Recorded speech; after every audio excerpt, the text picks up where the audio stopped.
What is up, y'all? Effing Blow in the cut. I just finished recording this video and that came out to 12 minutes. I said I was gonna end it in 5 minutes. I'm keeping my word, bro. I'm not about to edit a 12-minute video on this. So let's get right to the chase. Deiveson, Figueiredo, and Cody Garbrandt. Quick prediction, quick breakdown on how I think the fight's gonna happen. And the reason I picked this one out of everyone is because guess what? I promised y'all 2 videos in a week, and it's Sunday, 7:45. I'm not trying to edit a big video. And this is an easy predicts. Bet the whole house, bet your kids' life savings, whatever. I'm this confident. Bet your whole future on this fight. This is an easy pick. Let's look at the odds. Deiveson Figueiredo is a big favorite, minus 290. Cody Garbrandt is a pretty sizable underdog, plus 255. So even if you bet on this, you're not gonna make that much. You're not gonna make that much of a positive. What's it called? You're just not gonna make that much money. That's why I recommend you do it in a parlay.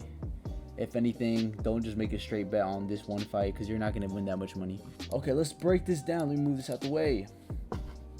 Cody Garbrandt, age 32. Deiveson Figueiredo, age 36. I don't think age is gonna come into a factor. I don't think it's gonna make a difference because I see this being one-way traffic. Deiveson Figueiredo is gonna knock out Cody Garbrandt. So I watched their fights.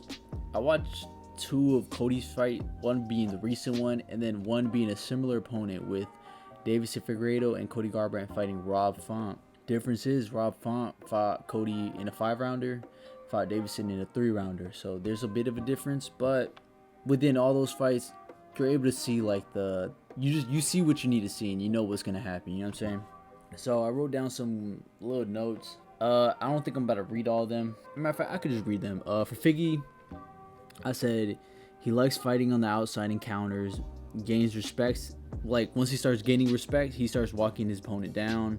He mixes it up. He has a good chin, great takedown defense. And another thing I noticed was when he moved up, he was a big flyweight. So people weren't sure if he was gonna be small for bantamweight or not, and guess what, he's not. I wouldn't say he's very big, but he's not small. He's like above average, you know what I'm saying? He's a good size for that weight class. Deiveson has decent head movement. I wouldn't say it's the greatest, but he is decent enough. Okay, another thing I seen was he has diverse striking. He doesn't just, okay, this is the thing with Deiveson, he does have diverse striking, but he could fall in love with the right hand sometimes, and that could work to his detriment.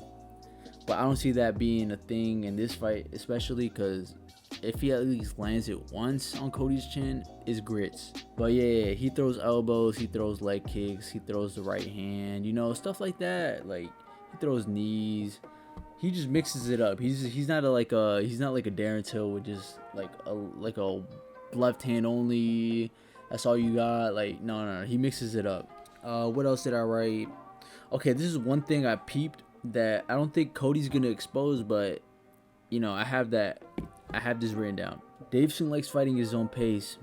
As soon as he faces like is it like retaliation or like I don't know the word right now, I'm being retarded, but as soon as he faces like something like some lash or damn bro, I can't even think of the word, bro. Reciprocation, I don't know, man. As soon as the other person starts fighting back and it's not his own pace, that's when his cardio starts dipping. And depending on how bad he's getting beat or like the other person's fighting back, the worse his cardio is dipping, you know what I'm saying? But if he's able to fight his own pace, he has decent cardio throughout the whole duration. Another thing I seen was good cage control. He's able to hold the person off on like by the fence, and that's gonna work, or that could be a factor in this fight because Cody does like fighting in the outside, which is close to the fence, and yeah, that could be some cage or fence control, whatever. And power, not much to be said right there. He has decent power.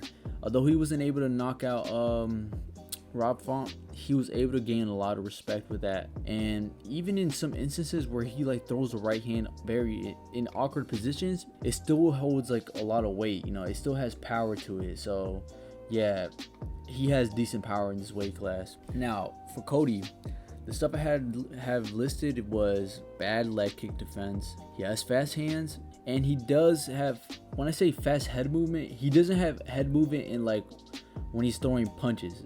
He's not gonna have head movement in that regard. But if he's like straight defensive, yeah, he could level change. He could move his head, he could back up. He has decent head movement in that aspect. But if he's like in the midst of like both of them throwing back to back, same time and like type stuff, he's getting caught. He's not moving that head. Head is not moving out the center of the line. So that's the issue I do see. He has good footwork, like I said. He likes fighting on the outside. He has decent takedowns. He just doesn't have good he doesn't have good control.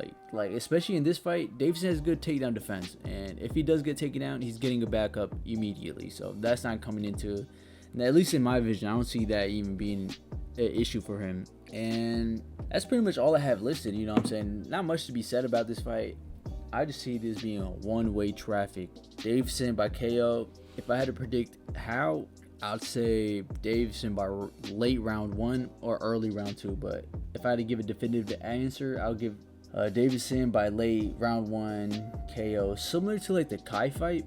I do see Deiveson landing that right hand, rocking Cody Garbrandt very bad. And Cody Garbrandt is never going to recover from it. So either he's going to go for a takedown, which will easily get defended, and then he's just fighting to survive, and that's not gonna be a good look after that. You know, it's gonna be grits after that. Y'all don't get your hopes up for Cody Garbrandt. I'm sorry. Doing film studying, it did not look good for him. It does not look good for him. I'm sorry, guys. I don't see him excelling in nothing. Maybe like his only chance is KO, but even that, like Deiveson Figueiredo has a good chin. I don't see him getting knocked out.